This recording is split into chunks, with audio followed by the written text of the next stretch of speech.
आज का ये अद्भुत क्रमांक बहुत ही महत्वपूर्ण होने वाला है क्योंकि आज हम बात करने वाले हैं आपके जीवन में जो विशेष परिवर्तन होते हैं वो कैसे आपके जीवन का चुनाव करते हैं, कैसे आपके जीवन को धीरे धीरे परिवर्तित करते हैं और एक सच्चे और एक उत्कृष्ट मुकाम तक आपको कैसे पहुंचाते हैं। तो आज का क्रम बहुत बहुत महत्वपूर्ण होने वाला है, तो इसीलिए क्रमांक में बने रहिएगा। आइए बढ़ते हैं आज के इस दिव्य क्रमांक की ओर। महाराज जी जब भी किसी अनन्य भक्त को अपने जीवन में बुलाते हैं, जब भी महाराज जी किसी अनन्य भक्त के जीवन में प्रवेश करते हैं, तो एक बात की जिम्मेदारी स्वयं महाराज जी उठा लेते हैं। जैसे मान लीजिए आज भी मेरा जीवन महाराज जी से विहीन है और यदि महाराज जी का प्रवेश मेरे जीवन में होता है और महाराज जी मुझे अपना सानिध्य प्रदान करते हैं, तो मेरे संपूर्ण जीवन की जो जिम्मेदारी है वो स्वयं महाराज जी अपने हाथ में ले लेते हैं। ये इतना अद्भुत होता है कि आपको पता ही नहीं चलता कि एक दिव्य शक्ति या यूं कहा जाए कि ब्रह्मांड की सबसे सर्वशक्तिमान शक्ति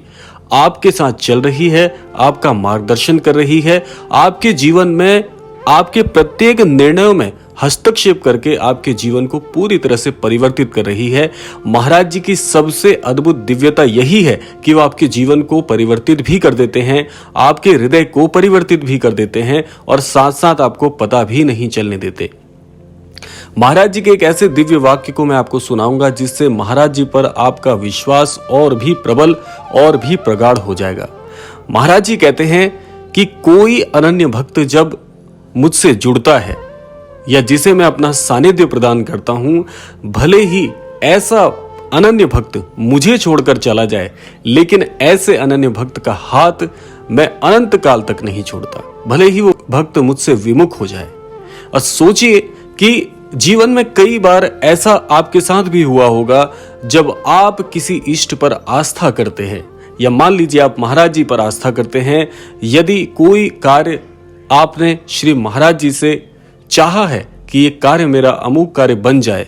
और यदि उस कार्य में आपको आशातीत सफलता नहीं मिलती, तो आपका हृदय भी कई बार विश्वासहीन हो जाता है, क्योंकि हमारी ये जो मानसिक बुद्धि है ये मानवीय है और मानवीयकरण के चलते हम ईश्वर की अद्भुत योजनाएं होती हैं जो महाराज जी ने हमारे लिए विभिन्न विभिन्न प्रकार की जो अद्भुत घटनाएं सोची हैं, हम उन्हें नहीं जानते, हम उससे परोक्ष हैं। और इसीलिए होता क्या है, इसी के चलते हमारी जो मानसिक बुद्धि है वो विचलित हो उठती है और हम अपने विश्वास को कहीं ना कहीं खो देते हैं। ऐसा सबके साथ होता है, तो इस पर आपको घबराने की बिल्कुल भी आवश्यकता नहीं है। आपको एक बात इस क्रमांक की आज याद रखनी होगी कि यदि किसी भी प्रकार से महाराज जी ने आपको अपना अमोघ सानिध्य यदि प्रदान किया है,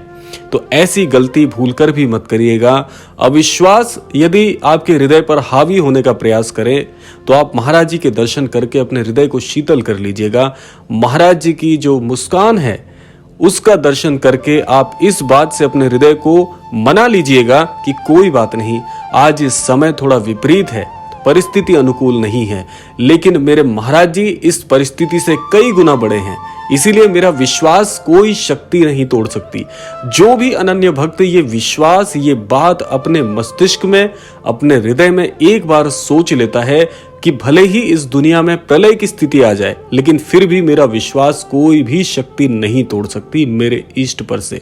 अगर ये बात ये आपने अपने हृदय में बिठा ली, तो आप यह मान लीजिएगा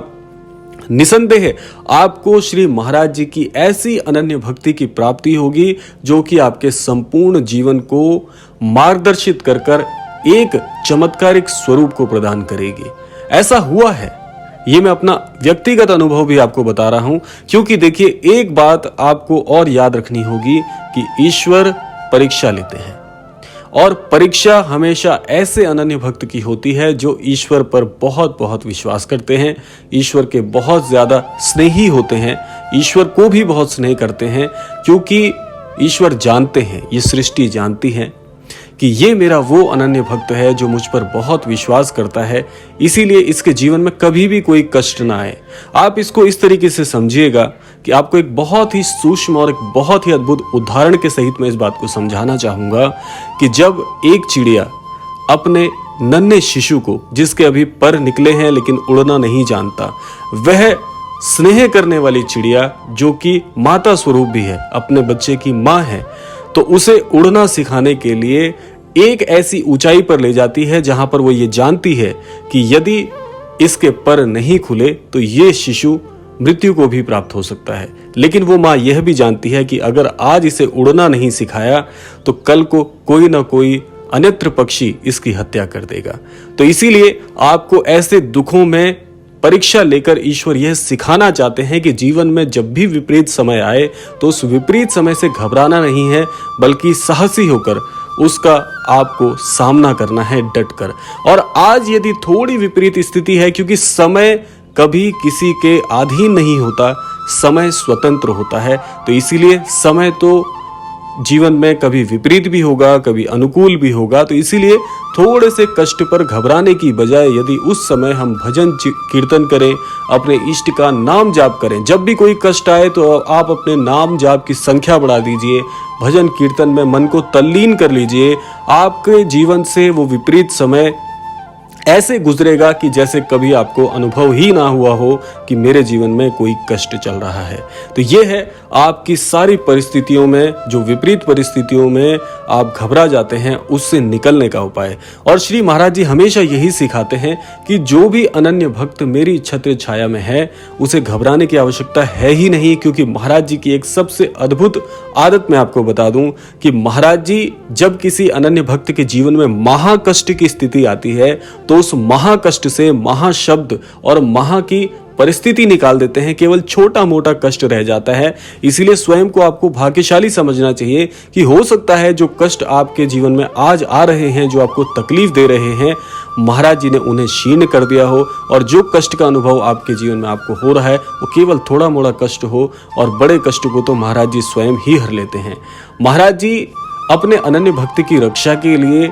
कुछ भी कर सकते हैं। महाराज जी अपने अनन्य भक्तों के जीवन के कष्टों को हटाने के लिए किसी भी परिस्थिति से जूझ जाते हैं और बहुत ही सुरक्षित स्थिति प्रदान करते हैं। तो इसीलिए आपको बिल्कुल भी घबराने की आवश्यकता नहीं, अपने विश्वास को आपने बढ़ाना है। जब आपका विश्वास बढ़ जाएगा तो जीवन में कभी किसी कष्ट का अनुभव हो ही नहीं सकता। और आपको एक बात और याद रखनी चाहिए कि मैं उन महाराज जी का अद्भुत भक्त हूं जिन्होंने ये संपूर्ण सृष्टि में सभी गुरुओं के गुरु हैं, और इस संपूर्ण सृष्टि में जिनकी सत्ता है, तो मुझे घबराने की आवश्यकता है ही नहीं।